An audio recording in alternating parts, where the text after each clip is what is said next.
Hello everyone, आज हम लोग honours in cyber security for semester 5 में यूनिट 3 कवर करने वाले हैं। क्या क्या टॉपिक्स हम पढ़ेंगे पहले ये देख लेते हैं। केस स्टडीज़ ऑफ क्रिप्टोग्राफी में हम देख रहे होंगे डिनायल ऑफ सर्विस अटैक्स क्या होते हैं, आईपी स्पूफिंग अटैक्स क्या है, conventional encryption and message confidentiality, conventional encryption algorithm क्या होती है, की डिस्ट्रीब्यूशन क्या होता है। एंड फिर जो सेकेंड पार्ट है इस यूनिट का वो है public key cryptography and message authentication. इसमें क्या क्या है, approaches to message authentication, SHA first, MD5, public key cryptography, RSA है। RSA हमने यूनिट 2 में कवर किया हुआ है डिटेल में, एल्गोरिथम को मैंने बताया है तो आप वहाँ से रेफ़र कर सकते हैं। उसके बाद है डिजिटल सिग्नेचर, की मैनेजमेंट एंड लास्ट में है फायरवॉल। तो चलिए शुरू करते हैं डिनायल ऑफ सर्विस अटैक से। A denial of service attack that is DOS is a type of cyber attack in which an attacker intentionally overloads a system, server or network so that legitimate users cannot access the service. So basically होता क्या है, हम जो हमारा इस attack में denial of service attack में जो साइबर अटैक परफॉर्म करने वाला अटैकर होता है वो क्या करता है, इंटेंशनली बहुत सारी रिक्वेस्ट सर्वर पे नेटवर्क पे सेंड करता है। ठीक है, जैसे कि एग्ज़ाम टाइम पे जब आपका एग्ज़ाम का रिजल्ट आता है तो क्या होता है, बहुत सारे बच्चे एग्ज़ाम का रिजल्ट देखने के लिए वेबसाइट एक्सेस कर रहे होते हैं बट साइट क्रैश हो जाती है because of so many request. Similarly एक attacker denial of service attack में बहुत सारी रिक्वेस्ट सेंड कर रहा होता है जिससे कि जो सर्वर है वो डाउन हो जाए और जो लेजिटिमेट यूज़र है, जो ऑथेंटिकेट यूज़र है, उसको वो सर्विस ना प्रोवाइड कर पाए।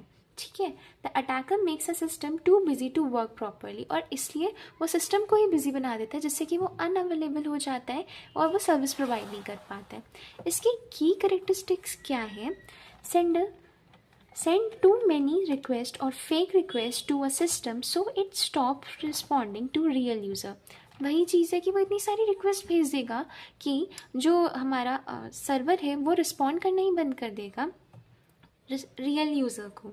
अब इसमें हम देखते हैं टाइप्स ऑफ डॉस अटैक्स क्या क्या है। Volume based attack, flooding a network with too much data, overpowering its bandwidth and making the network unusable। So volume based attack है, इसमें क्या होता है, जो अटैकर होता है वो ह्यूज अमाउंट ऑफ डेटा या रिक्वेस्ट सर्वर पे सेंड कर देता है और जो सर्वर होता है वो ओवरलोड हो जाता है और इंटरनेट बैंडविड्थ जो होती है वो फुल हो जाती है। इससे क्या होता है, टू मच ट्रैफिक हो जाता है क्रिएट नेटवर्क पे और सर्वर जो होता है वो क्लैश हो जाता है।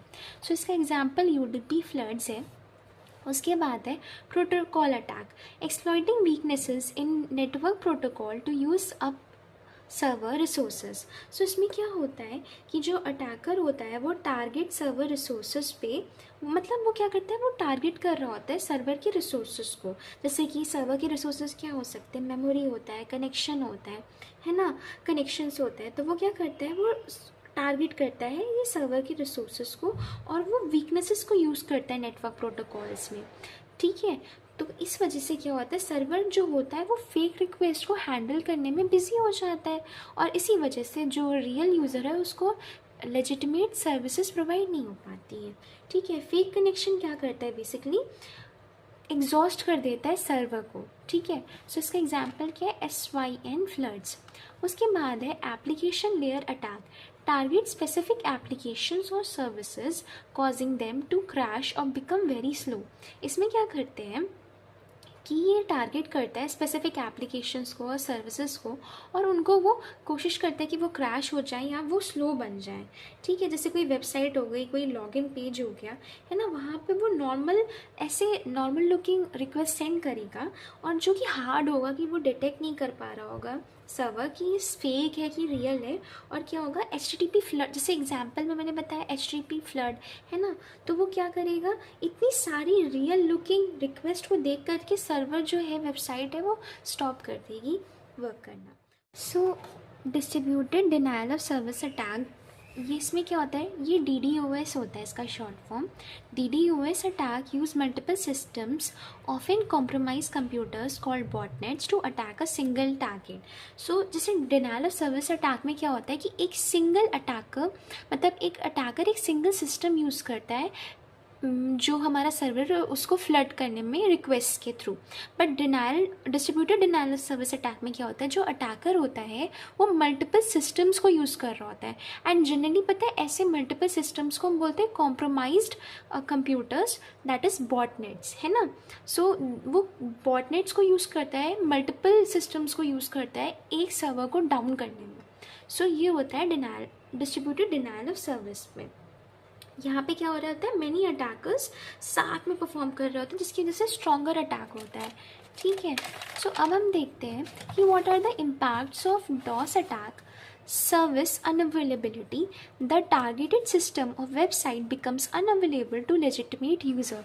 क्योंकि डिनाइल ऑफ सर्विस अटैक का मेन गोल ही ये है कि हम इतना ज़्यादा फ्लड कर देंगे नेटवर्क को कि वो लेजिटिमेट यूज़र को सर्विस ही ना प्रोवाइड कर पाए, अनअवेलेबल बन जाए, है ना। तो वही चीज़ यहाँ पे हो रही होती है। फिर उसके बाद है loss of business revenue. Organisation में lose sales and transaction due to service down time. अब क्या होगा, जब सर्विस ही अवेलेबल नहीं होगी तो जो ऑर्गेनाइजेशंस हैं वो अपनी सेल्स लूज़ कर देंगी, जो उनके ट्रांजैक्शन होंगे वो लूज़ कर देंगे, क्योंकि सर्विस क्या है, डाउन टाइम पे वो मतलब सर्वर जो है वो अभी वर्क नहीं कर पा रहा है, इसलिए। उसके बाद क्या है, reduce network performance. Excessive malicious traffic slows down the entire network. ठीक है, जब इतना सारा ट्रैफिक हो जाएगा तो क्या होगा, जो हमारी नेटवर्क की परफॉर्मेंस है, डेटा ट्रांसमिशन परफॉर्मेंस है वो, और सर्विस को परफॉर्म करने की जो बात है वो एफिशिएंटली वर्क नहीं कर पाएगा, और इसकी वजह से हमारी परफॉर्मेंस पे इम्पैक्ट आएगा। ठीक है, उसके बाद है damage to reputation. Continuous service disruption reduces customer trust in organization. जब इतनी बार हमारा सर्वर डाउन हो जाएगा, सर्वर रिस्पॉन्ड नहीं कर पाएगा, तो क्या होगा कि हमारा ट्रस्ट उस ऑर्गेनाइजेशन से कम हो जाएगा। Customer will not trust that organization. होता नहीं है कि कई बार आप किसी वेबसाइट पे विज़िट कर रहे होते हो और जब उसकी सर्विसेज इतनी ऐसी होती कि वो रिस्पॉन्ड ही नहीं कर पा रही है वेबसाइट, तो आप कहते हो नहीं यार ये वेबसाइट ख़राब है, इस पे नहीं आएंगे दोबारा। सो वही चीज़ होती है कि डैमेज टू रेपुटेशन हो जाता है। Operational disruption, critical services such as banking, e commerce में स्टॉप फंक्शनिंग, है ना। सो जैसे जो उस वेबसाइट या उस सर्वर की रिलेटेड फंक्शनिंग है, लाइक बैंकिंग हो गया, ई कॉमर्स होगी, वो भी फंक्शनिंग स्टॉप कर देगी। ठीक है, सो कंट्रोल मेजर में है हमारे पास firewall configuration. What is a firewall? Firewall is acting like a digital gatekeeper, जो देख रहा होता है कि जो इनकमिंग ट्रैफिक है, ठीक है, उसमें कोई सस्पिशियस एक्टिविटी तो परफॉर्म नहीं हो रही है, कोई सस्पिशियस चीज़ तो एंट्री नहीं कर रही है ना। जैसे जस्ट लाइक मैंने बताया, गेट कीपर क्या करता है, वो देखता है कि जो इनकमिंग लोग हैं, जो लोग आ रहे हैं ऑर्गेनाइजेशन में, वो ऑथेंटिकेटेड पर्सनस ही है ना, ऑथराइज पर्सन ही है ना। तो वैसे ये भी देख रहा होता है, और ये क्या करता है कि जो हमारी सस्पिशियस एक्टिविटी होती है उनको ब्लॉक करता है, डिटेक्ट करके ब्लॉक करता है। ठीक है, फिर इसके बाद है intrusion detection and prevention system. They act like a digital CCTV, है ना।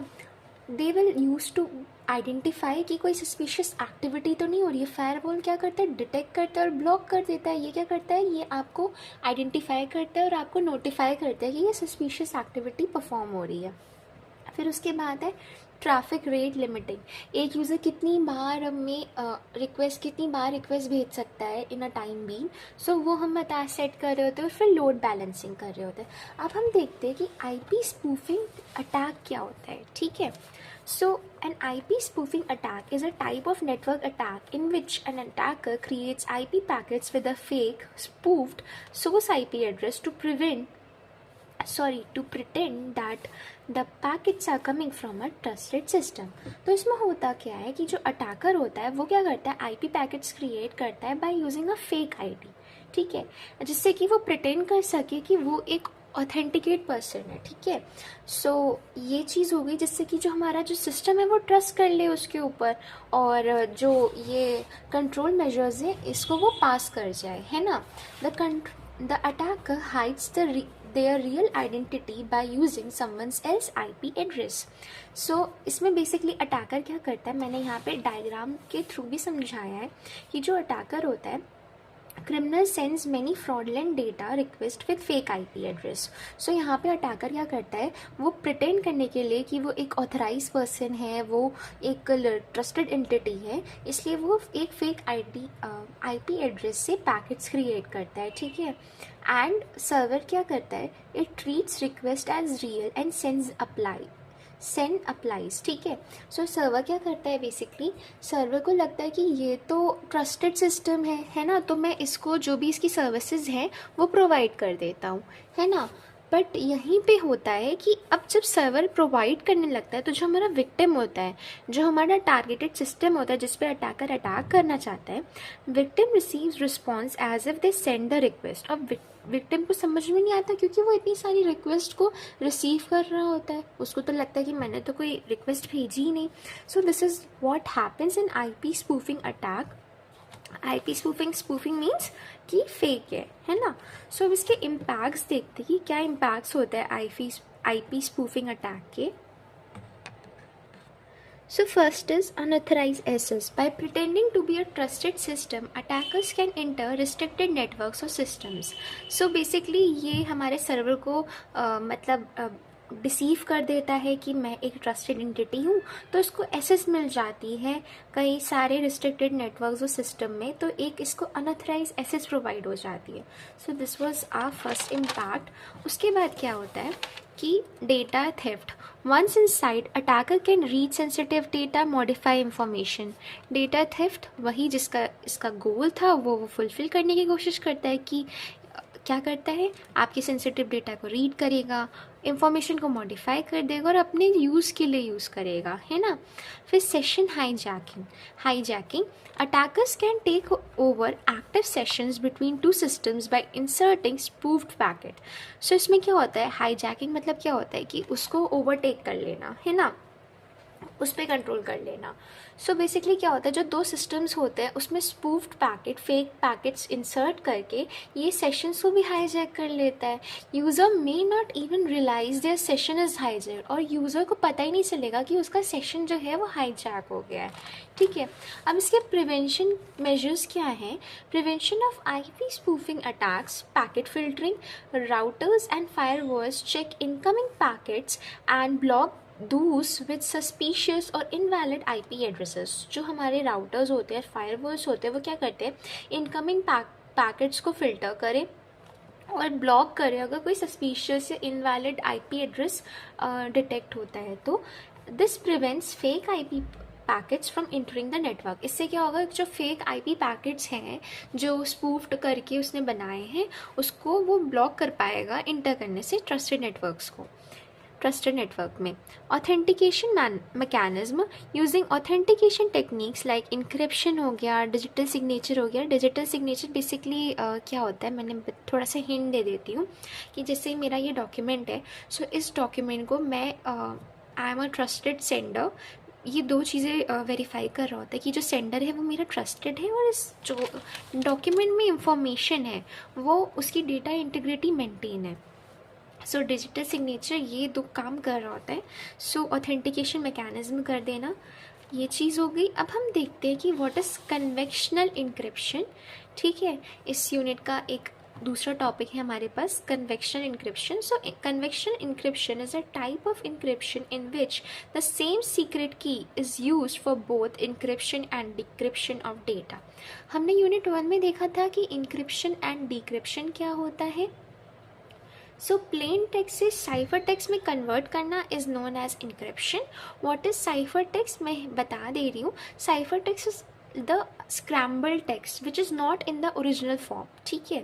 and whereas decryption is basically converting the cipher text to back to the plain text, है ना, जो readable form में होता है, तो that is known as decryption। so basically convection encryption क्या है, ये type of encryption है जिसमें हम same secret key use करते हैं फॉर बोथ इंक्रिप्शन परफॉर्म करने के लिए भी और डिक्रिप्शन परफॉर्म करने के लिए भी, ठीक है। One shared secret key is use to lock and unlock the messages. Lock and unlock messages करने का मतलब वही है कि इनक्रिप्ट करना, फिर उसको डिक्रिप्ट करना, फिर से साइफर टेक्स्ट में कन्वर्ट करना, वाइस वर्सा, है ना। It is also known as symmetric key encryption. So कहीं भी कन्वेक्शन इंक्रिप्शन आएगा तो आपको समझ आ जाना चाहिए फिर उसके बाद कि यहाँ पे इसको सिमेट्रिक की इंक्रिप्शन भी कहते हैं, क्योंकि सिमेट्रिक माने सिमिलर, है ना। तो इंक्रिप्शन और डिक्रिप्शन के लिए दोनों के लिए सेम सीक्रेट की यूज़ हो रही है इसमें, ठीक है। फिर उसके बाद क्या है हमारे पास मैसेज कॉन्फिडेंशियलिटी।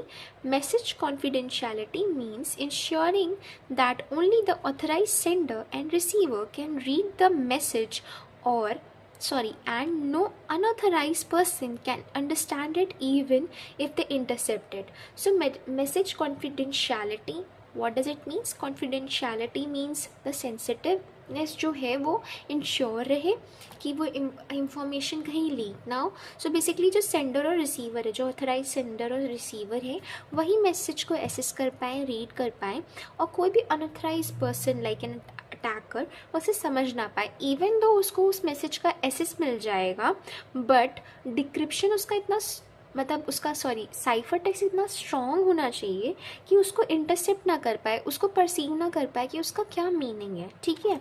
सो अब हम देखते हैं कन्वेक्शनल इंक्रिप्शन का क्या प्रोसेस है। मैंने डायग्राम से भी बता दिया है कि प्लेन टेक्स्ट होता है ना, जो हमारा ओरिजिनल मैसेज होता है रीडेबल फॉर्मेट में, उसको हम साइफर टेक्स्ट में कन्वर्ट करते हैं by using the encryption process using secret key, ठीक है।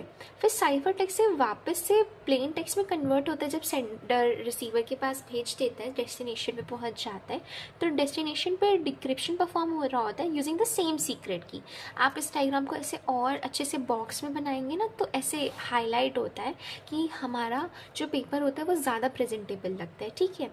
So example of conventional encryption algorithm क्या क्या है हमारे पास। डेटा इंक्रिप्शन स्टैंडर्ड है ना, ये आपने यूनिट 2 में भी पढ़ा है। डेटा इंक्रिप्शन स्टैंडर्ड क्या होती है, एक एल्गोरिथम होती है हमारे पास। एडवांस इंक्रिप्शन स्टैंडर्ड है, ये इससे एडवांस्ड होती है। अगर आपको ये एल्गोरिथम्स रेफ़र करनी है तो आप यूनिट 2 में देख सकते हैं। ये एल्गोरिथम्स जो हैं हमने डिटेल में यूनिट 2 में कवर किए। अब हम देखते हैं नेक्स्ट टॉपिक क्या है हमारे पास। नेक्स्ट टॉपिक है हमारे पास की डिस्ट्रीब्यूशन।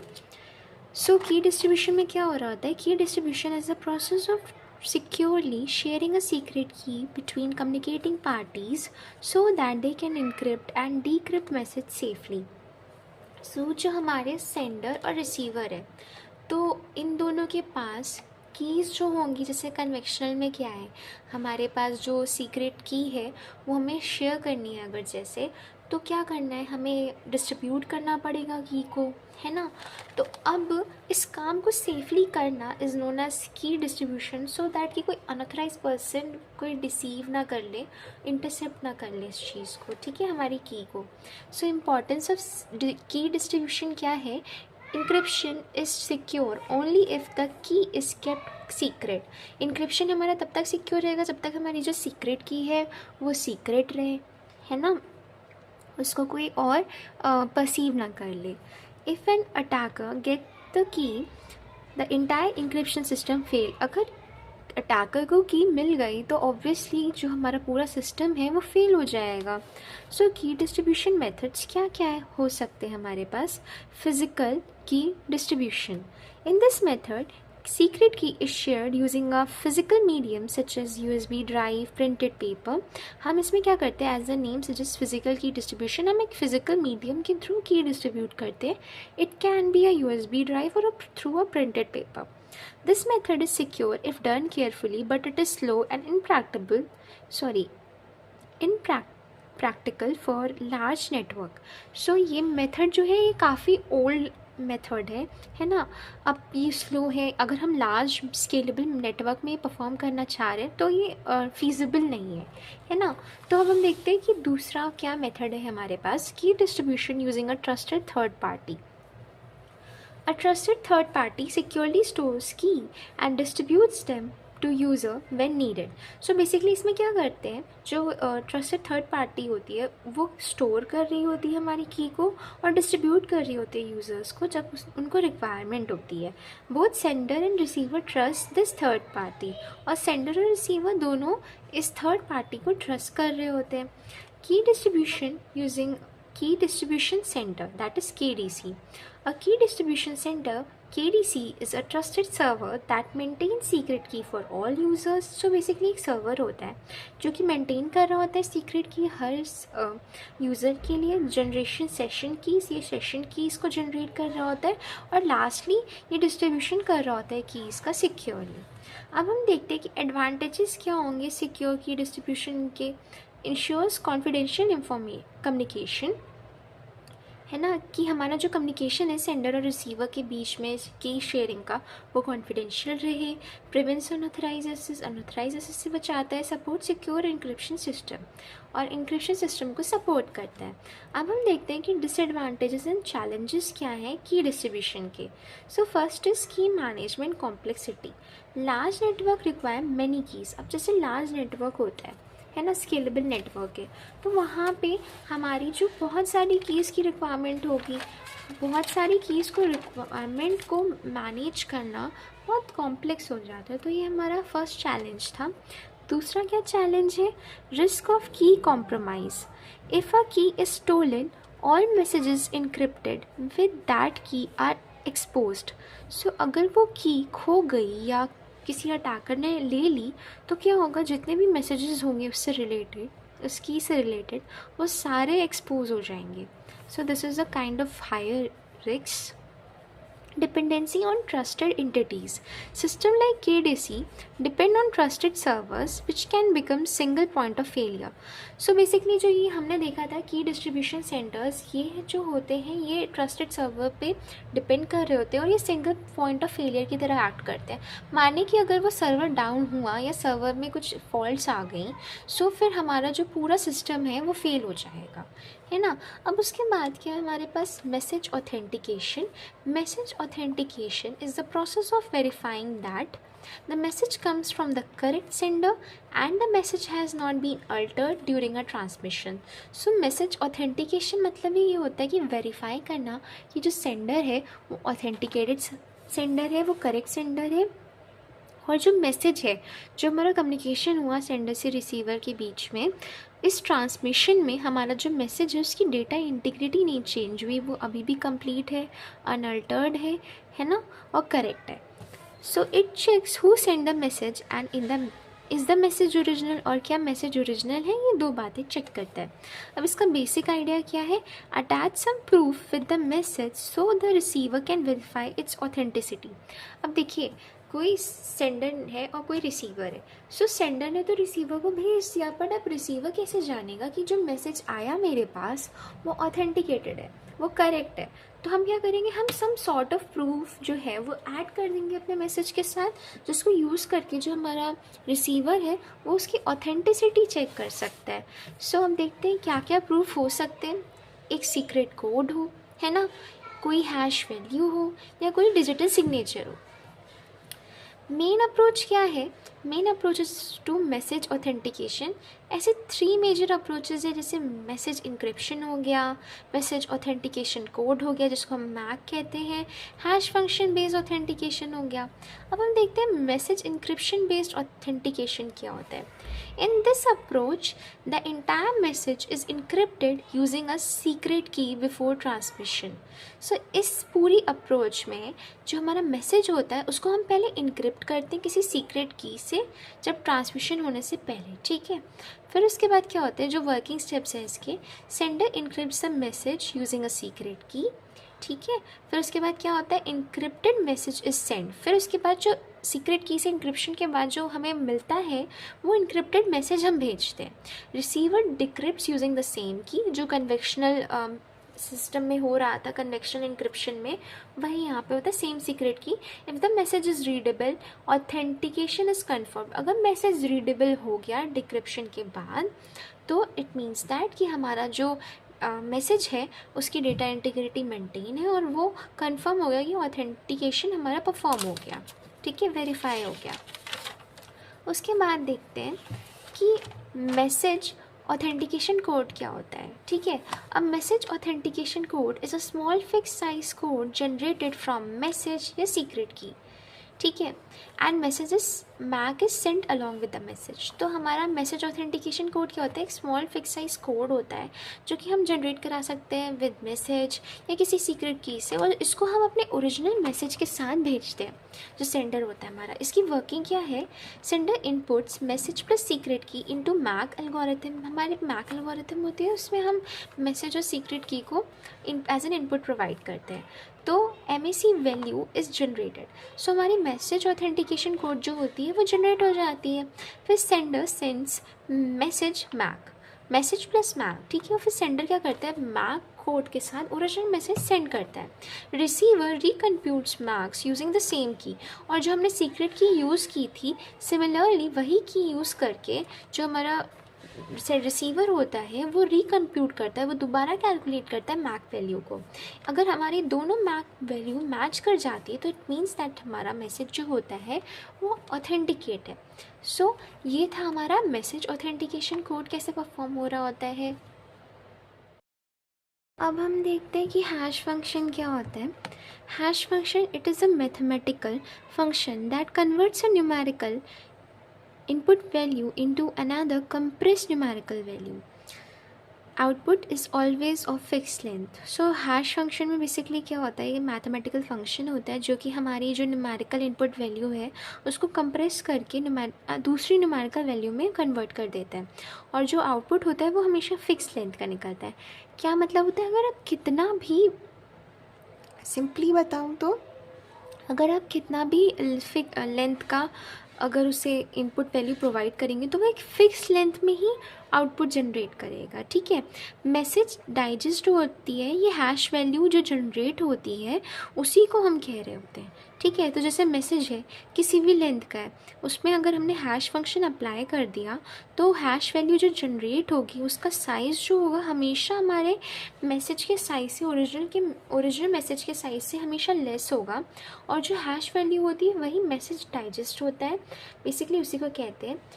और MD5 जो है, जो हमारी टेक्निक है, it is been developed by Ron Rivest. It is fast and produces 128 bit message digest. So अगर हम कितना भी किसी भी साइज़ का किसी भी लेंथ का हम बिट मैसेज से प्रोवाइड करेंगे, इनपुट मैसेज जो होगा वो 128 बिट मैसेज ही जनरेट करेगा, है ना, क्योंकि यही तो हैश फंक्शन करता है कि फिक्स साइज़ में ही हमारा आउटपुट देता है ये। अब इसकी वर्किंग क्या है ये देख लेते हैं। So original message plus padding. So हम क्या करते हैं, ओरिजिनल मैसेज में हम पैडिंग ऐड करते हैं। पैडिंग कैसे परफॉर्म होती है, padding is done such that total length is 64 bit less than exact multiple of 512। अब इसका मतलब क्या हुआ, सपोज दैट हमारे पास 1000 बिट का ओरिजिनल मैसेज है। ठीक है, अब मुझे इसमें क्या करना है, पैडिंग करनी है। तो मैं क्या करूँगी, पहले मैं मल्टीपल्स बनाऊँगी किसके, 512 के, और देखूँगी वो वैल्यू जो 1000 के आसपास आ रही हो। ठीक है, मैं अभी एग्जाम्पल से समझा रही हूँ जिससे कि ये लाइन जो मैंने बोली, total length is 64 bit is less than exact multiple of 512, ये आपको समझ में आ जाए, है ना। सो 512 इंटू 2 क्या होता है हमारे पास, 1024। ठीक है, बट अगर मैं इससे माइनस करूँ तो ये 64 एग्जैक्ट माइनस नहीं हो पाएगा मल्टीपल में। तो मैं देखती हूँ 512 का थर्ड मल्टीपल क्या आता है, 1556। ठीक है, अब मैं अगर इससे 64 माइनस करूँ, क्योंकि मुझे देखना 64 बिट लेस है ना, तो क्या आएगा हमारे पास 1472। अब 1472 इस ये हमारे पास टोटल इनपुट साइज़ कितना है, 1000 बिट। तो ये क्या बन जाएगा, अगर हम इसमें 472 पैडिंग ऐड कर दें तो हमारा जो मैसेज है वो जो हम चाहते हैं जिस फॉर्म में, उस फॉर्म में आ जाएगा। फिर से मैं बताती हूँ क्या करना है हमें। जैसे कि मैंने बताया कि जो हमारा टोटल लेंथ है मैसेज का वो 64 कम होना चाहिए, किससे, 64 बिट कम होना चाहिए एग्जैक्ट मल्टीपल ऑफ 512। तो देखो मेरा जो मैंने बनाया इस पूरे प्रोसेस के बाद कितना बना, 1472। अगर मैं इसे 64 मतलब ये 64 किससे कम है, 64 कम है मेरे exact multiple of 512, that is 512 × 3। I hope आपको समझ में आया होगा कि मैं इस लाइन को कैसे इम्प्लीमेंट हो रही है ना। तो अब जैसे 1472 आया, तो अब मेरे पास 1000 बिट थी। अब जो 472 है वो मैं एक्स्ट्रा पैडिंग में ऐड कर दूँगी। तो ये क्या है, 64 bit less than exact multiple of 512 हो गया। ठीक है, सो ऐसे हम क्या करते हैं कि ओरिजिनल मैसेज के साथ हम पैडिंग ऐड कर देते हैं। फिर उसके बाद क्या करते हैं हम, append original length before padding. अब हम क्या करते हैं कि हम that is modulo 64 original length को हम अपेंड कर देते हैं। ठीक है, अब कैसे करते हैं, ओरिजिनल मैसेज होता है, पैडिंग होती है, हम उसमें लेंथ अपेंड कर देते हैं। फिर उसके बाद क्या करते हैं, डिवाइडेड 512 बिट ब्लॉक्स। तो जो हमारे पास इस सेकेंड स्टेप को परफॉर्म करने के बाद जितना भी लेंथी मैसेज आता है उसको हम 512 बिट ब्लॉक्स में डिवाइड करते हैं। मतलब मल्टीपल ब्लॉक्स क्रिएट कर रहे होते हैं, ईच ऑफ हैविंग 512 बिट्स। ठीक है, फिर उसके बाद क्या करते हैं, इनिशियलाइजिंग 4 चेनिंग वेरिएबल्स। हम 4 चेनिंग वेरिएबल्स को इनिशियलाइज करते हैं, that is A B C D। ये 32 बिट्स के होते हैं, इनका साइज़ ये होता है, और इनमें जो इंफॉर्मेशन स्टोर होती है ये हेक्साडेसिमल में होती है और प्री डिफाइंड इंफॉर्मेशन होती है। ठीक है, वैल्यूज़ होती हैं। अब इसमें क्या होता है, ये सारे जो हमने ब्लॉक्स बनाए 512 है ना, उनको हम प्रोसेस करते हैं। अब प्रोसेस में क्या होता है, मल्टीपल स्टेप्स होते हैं, वो मैंने लिखे हैं इधर। कॉपी 4 चेनिंग वेरिएबल्स, हम ये सारे चेनिंग वेरिएबल्स को उनके करस्पॉन्डिंग वेरिएबल में कॉपी कर देते हैं, जैसे A को A में, B को B में, C को C में, D को D में। और उसके बाद क्या करते हैं, डिवाइडिंग 512 बिट ब्लॉक्स इनटू 16। ठीक है, हम 512 बिट ब्लॉक्स जो होते हैं उनको 16 में फर्दर डिवाइड करते हैं। ठीक है, हमने अभी क्या किया था, हमने ओरिजिनल मैसेज को 512 बिट ब्लॉक्स में डिवाइड किया था, मल्टीपल ब्लॉक्स बने थे 512 के। अब जो हमारा एक ब्लॉक है, ऐसे ही हम उसको 16 ब्लॉक्स में डिवाइड करेंगे जो कि 32 बिट के होंगे। ठीक है, फिर उसके बाद उसमें हम 4 राउंड्स परफॉर्म कर रहे होते हैं। सो जैसे अगर पेपर में अगर ये आता है तो उसके साथ ये जो मैंने परफॉर्म किया है इसको आप ऐसे इस डायग्राम से दिखा सकते हैं। This is about MD5 message digest 5।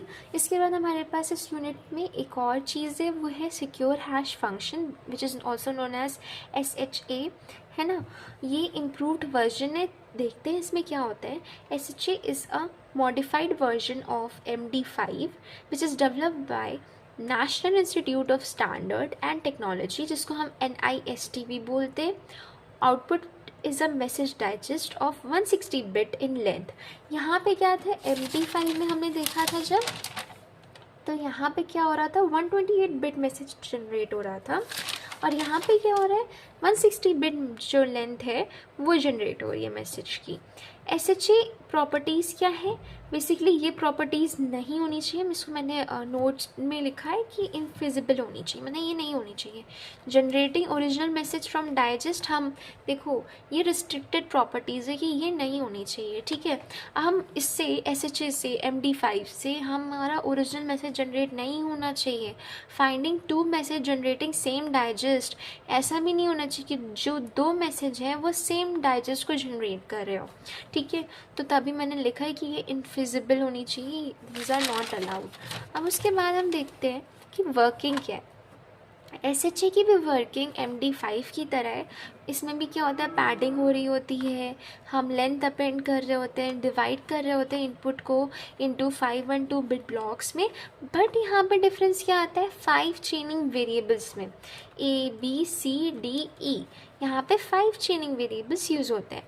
फिर उसके बाद हम ब्लॉक्स को प्रोसेस कर रहे होते हैं। ठीक है, बस इसमें मेन डिफरेंस यही है कि हमारा टोटल लेंथ ऑफ आउटपुट जो जनरेट हो रहा है वो डिफरेंट है दोनों में, और जो चेनिंग वेरिएबल्स हैं वो भी डिफरेंट है। अब इसके बाद हम देखते हैं कि पब्लिक की क्रिप्टोग्राफी क्या होता है। It is also known as asymmetric cryptography. वहाँ पे हमने क्या पढ़ा था, कन्वेक्शन इंक्रिप्शन, और वहाँ पे क्या हो रहा था, सिमेट्रिक था। यहाँ पे क्या है, एसिमेट्रिक है। एसिमेट्रिक मतलब होता है कि यहाँ पे हम 2 कीज़ यूज़ कर रहे होंगे, one is for encryption and other is for decryption.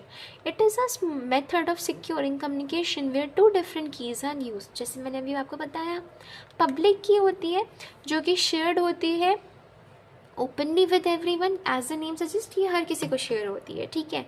और प्राइवेट की होती है, ये यूज़र अपने पास रखता है, दैट इज़ द सेंडर जो होता है वो अपने पास रखता है, ठीक है। अब हम देखते हैं की मैनेजमेंट क्या है। अभी हमने पढ़ा था की डिस्ट्रीब्यूशन कैसे होता है, ठीक है। अब हम देखते हैं की मैनेजमेंट भी होता है। की management is the process of creating, storing, distributing, using and protecting cryptographic keys through out their life cycle. तो इसमें क्या होता है, हम क्रिएट करते हैं, हम स्टोर करते हैं, हम डिस्ट्रीब्यूट करते हैं कीज़ को और उन्हें प्रोटेक्ट करते हैं, ठीक है, उनके through out the life cycle. So basically अब हम पढ़ेंगे कि की मैनेजमेंट की एक लाइफ साइकिल होती है, पूरा प्रोसीजर फॉलो हो रहा होता है स्टेप बाय स्टेप। पहले हम उससे पहले देखते हैं कि ऑब्जेक्टिव क्या है की मैनेजमेंट के। इट प्रोटेक्ट सेंसिटिव डेटा, क्योंकि अगर डिस्क्लोज हो गई तो हमारा डेटा लॉस हो जाता है, एक्सपोज हो सकता है। प्रिवेंट अनऑथराइज एक्सेस से बचाता है। इंश्योर सिक्योर कम्युनिकेशन, हमारा कम्युनिकेशन जो है वो सिक्योर इंश्योर करता है उसको। If keys are compromise entire security system face, ये तो मैंने आपको बता ही दिया, ठीक है। अब हम देखते हैं की मैनेजमेंट लाइफ साइकिल क्या है, ठीक है। सो फर्स्ट स्टेप इज़ की जनरेशन, हम की जनरेट करते हैं, फिर उसको हम डिस्ट्रीब्यूट करते हैं, अभी हमने पढ़ा था। फिर उसके बाद क्या होता है, की स्टोर हो रही होती है, जैसे KDC होता है, वो सर्वर होता है, की डिस्ट्रीब्यूशन सेंटर।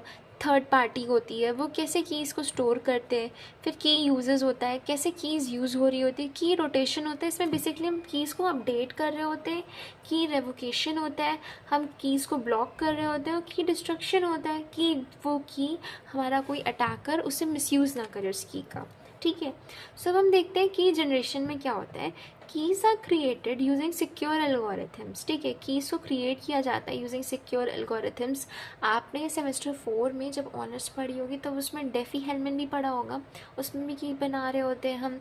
RSA हमारे पास होता है, राइविस्ट, शामिर, एडलिमन, जो हमारे पास एल्गोरिथम है वो भी की जनरेशन में यूज़ हो रही होती है। फिर उसके बाद है key distribution, keys are securely shared with authorise users. अभी आपने पूरा प्रोसेस पढ़ा था कि की डिस्ट्रीब्यूशन कैसे होता है इस यूनिट में। भाई यहाँ पे हो रहा होता है key storage, keys are store securely using techniques like encryption of keys को हम इंक्रिप्ट कर दें तो ऐसे हम स्टोर कर सकते हैं। उसके बाद क्या होता है, की स्टोरेज के बाद key uses, keys are use for encryption, decryption, digital signature बनाने के लिए। डिजिटल सिग्नेचर अभी हम लास्ट में डिटेल में पढ़ने वाले हैं, ठीक है, इसी यूनिट में। फिर उसके बाद क्या है, access is restricted to authorised users only. और इसकी एसेस जो होती है कीज़ की ऑथराइज यूज़र्स के पास ही रहती है। फिर उसके बाद क्या है, key rotation, keys are periodically replaced, ठीक है। कीज़ को हम पीरियोडिकली रिप्लेस करते रहते हैं, अपडेट करते रहते हैं, है ना, जिससे कि कोई अगर डिटेक्ट भी कर लिया हो तो वो हमारी अपडेटेड की को एक्सेस ना कर पाए। फिर उसके बाद क्या है, रिड्यूसेस रिस्क इफ़ अ की इज़ कॉम्प्रोमाइज, यही रिस्क रिडक्शन हो जाता है। की रेवोकेशन में क्या होता है, ब्लॉकिंग द की होता है। If the keys are invalidated, अगर कीज़ को हम हटा देते हैं, ब्लॉक कर देते हैं, अगर की कॉम्प्रोमाइज़ हो जाती है, अगर हमें उससे ज़्यादा दोबारा नीड नहीं होती, उसको हम इनवैलिडेट कर देते हैं। फिर उसके बाद क्या आता है, key destructions, keys are permanently deleted, ensures that they can not be recovered और मिसयूज। सो ऐसा नहीं होता है कि की रेवोकेट करने के बाद, ब्लॉक करने के बाद उसको ऐसे ही छोड़ दिया, हम उसको प्रॉपरली डिस्ट्रक्ट भी कर रहे होते हैं सो दैट कि कोई अनऑथेंटिकेट पर्सन या अटैकर उसे एसेस करके हमारे सिस्टम का मिसयूज़ ना करे। तो अभी तक हम लोग फायरवॉल बहुत बार रिपीट कर रहे थे, तो अब हम डिटेल में समझेंगे कि फायरवॉल होता क्या है और उसके टाइप्स क्या है। So firewall is a security system that protects a computer और network from unauthorised access. Basically ये एक कंट्रोल मेजर है जिससे कि अनऑथराइज्ड एक्सेस से बचाया जा सके। It act as a security guard that checks all data entering and leaving a network and blocking harmful traffic. So किसी भी तरीके का जो हार्मफुल ट्रैफिक है उसको डिटेक्ट कर रहा होता है वो हमारे सिस्टम में। कोई भी मैसेज जो आ रहा है, कोई भी डेटा पैकेट आ रहा है, कोई भी सस्पिशियस एक्टिविटी हो रही है, सो उसको वो क्या कर रहा होता है, नेटवर्क में उसको वो डिटेक्ट कर रहा होता है, ब्लॉक कर रहा होता है, ठीक है। अब हम देखते हैं कि टाइप्स ऑफ फायरवॉल क्या है। So first is packet filtering firewall. इसमें क्या हो रहा होता है, it checks basic details like IP address हो गया, पोर्ट हो गया, ये बेसिक डिटेल्स जो होती हैं, है ना, किसी भी पैकेट कि नेटवर्क में आईपी एड्रेस हो गया, पोर्ट हो गया, उसको चेक कर रहे होते हैं। फिर उसके बाद क्या होता है, अलाउज और block data based on rules. ठीक है, ये अलाउ कर रहा होता है, ब्लॉक कर रहा होता है डेटा को according to the rule specified उस ऑर्गेनाइजेशन या नेटवर्क सिस्टम में।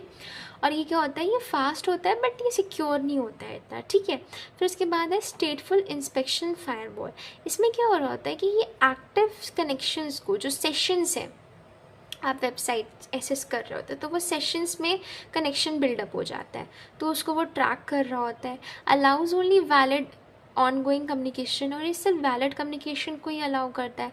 ये हमारी जो पैकेट फिल्टरिंग है उससे ज़्यादा सिक्योर होता है। ठीक है, state inspection firewall is more secure than packet filtering firewall. उसके बाद क्या है, proxy firewall. It works as a middle man between the user and internet. ये एज अ इंटरमीडिएरी काम करता है बिटवीन यूज़र और internet. Hides user identity and filters data. ये क्या करता है, यूज़र की आइडेंटिटी को हाइड करता है और डेटा को फिल्टर करता है। ये हायर सिक्योरिटी प्रोवाइड करता है बट इसकी जो परफॉर्मेंस होती है वो स्लोअर होती है ना। ये चीज़ हो गई। इसके बाद हम देखते हैं कि और कौन सा टाइप अवेलेबल है। Next generation firewall which is also known as NGFW। ये बेसिकली एडवांस फायरवॉल है with features like deep inspection हो गया, मालवेयर डिटेक्शन हो गया। That is why as the name suggest कि काफ़ी एडवांस है, नेक्स्ट जनरेशन फायरवॉल है। उसके बाद क्या होता है, सॉफ्टवेयर फायरवॉल होती है। ये बेसिकली क्या होता है, इंस्टॉल और इंडिविजुअल डिवाइसेस होती है। जैसे विंडोज़ में फायरवॉल होता है ना, बेसिकली सॉफ्टवेयर एप्लीकेशंस होते हैं। हार्डवेयर फायरवॉल भी होता है, बेसिकली वो क्या होते हैं, आपके हार्डवेयर डिवाइसेस होते हैं जो आप इंस्टॉल करते हो, मतलब यूज़ कर रहे होते हो अपने सिस्टम में। इसके बाद क्या है, तो ये तो हो गए हमारे पास फायरवॉल के टाइप्स और फायरवॉल क्या थी। सो अब हमारे पास लास्ट टॉपिक है इस यूनिट का, that is digital signature. A digital signature is a technique which is used to verify the authenticity and integrity of a message or a document. What does it means कि ये दो काम करता है। Basically जो technique है हमारी, पहली चीज़ कि ये ऑथेंटिसिटी वेरीफाई करती है। इसका क्या मतलब हुआ, जो सेंडर है उसकी आइडेंटिटी को वेरीफाई करती है कि ये ऑथेंटिकेटेड पर्सन ने ही सेंड किया इन्फॉर्मेशन, एंड डेटा इंटीग्रिटी को इंश्योर करती है कि ये करेक्ट है कि नहीं, करेक्ट है, इनकम्प्लीट इन्फॉर्मेशन तो नहीं है, उसमें चेंजेस तो, अल्टरेशन तो परफॉर्म नहीं हुए, मॉडिफिकेशंस तो परफॉर्म नहीं हुए उस मैसेज या डॉक्यूमेंट में। सो दो चीज़ें यूज़ की मतलब इन दो चीज़ों को चेक करने के लिए डिजिटल सिग्नेचर यूज़ किया जाता है। उसके बाद क्या है, it is the electronic equivalent of a hand written signature used in digital communication. जैसे हम अपनी आइडेंटिटी को वेरीफाई करने के लिए डॉक्यूमेंट्स में, फिजिकल डॉक्यूमेंट्स में सिग्नेचर कर देते थे ना, सेल्फ असिस्टेड कर देते थे, वैसे it is equivalent to hand written signatures in digital communication. ठीक है, अब इसके फीचर्स क्या है, ऑथेंटिकेशन, कन्फर्म सेंडर आइडेंटिटी, जैसे कि मैंने अभी बताया कि सेंडर की आइडेंटिटी को ये कन्फर्म कर रहा होता है। दूसरा क्या है, इंटीग्रिटी, मैसेज इज़ अनअल्टर्ड, कोई भी मॉडिफिकेशन उस इंफॉर्मेशन में नहीं हुआ है, इसको ये चेक कर रहा होता है। उसके बाद क्या है, जो थर्ड फीचर है which is very important, non repudiation. इसका क्या मतलब होता है, sender can not deny sending. For an example, किसी ने कोई डॉक्यूमेंट सेंड किया है तो फिर digital signature, the person can not deny the fact कि उसने ये चीज़ सेंड नहीं की है, क्योंकि इसमें हम ने क्या बताया आपको कि ये it is equivalent to hand written signature of a digital document, है ना। तो कोई भी सेंडर डिनाई नहीं कर सकता कि उसने ये चीज़ सेंड की है। इसकी पूरी वर्किंग को मैंने थ्रू अ डायग्राम समझाया है। ठीक है, सो अब हम इस डायग्राम को देखते हैं कि ये डायग्राम क्या एक्सप्लेन कर रहा है। सेंडर है हमारे पास, sender is willing to send a data. ठीक है, वो क्या करेगा, एक हैश एल्गोरिथम का यूज़ करेगा। ठीक है, डेटा पे अप्लाई करेगा, एंड हमें पता है कि जो हैश एल्गोरिथम होती है वो क्या करती है, एक हैश वैल्यू जनरेट करती है। ठीक है, कितना भी अमाउंट ऑफ डेटा होगा वो एक पर्टिकुलर हैश एल्गोरिथम से fix length of hash value he generate करेगा। अभी हमने पढ़ा था हैश वैल्यू के बारे में, और ये इरिवर्सिबल प्रोसेस होता है, माने हम इस हैश वैल्यू से दोबारा इस डेटा में नहीं जाते हैं। ठीक है, बिकॉज इट्स इरिवर्सिबल। फिर उसके बाद क्या होता है, जो हैश वैल्यू है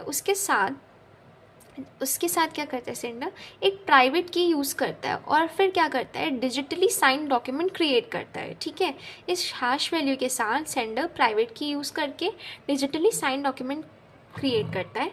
अब डिजिटली साइन डॉक्यूमेंट होता क्या है, इसमें दो चीज़ें होती हैं। फर्स्ट इज़ ओरिजिनल मैसेज जो हमारा सेंडर भेजना चाहता है हमारे रिसीवर को, ठीक है। And the other thing is digital signature. What is digital signature? It is basically the encrypted hash value, ठीक है। सो इसमें दो चीज़ें हो गई, एक ओरिजिनल मैसेज हो गया and the second is encrypted hash value जो कि उसने प्राइवेट की को यूज़ करके जनरेट किया।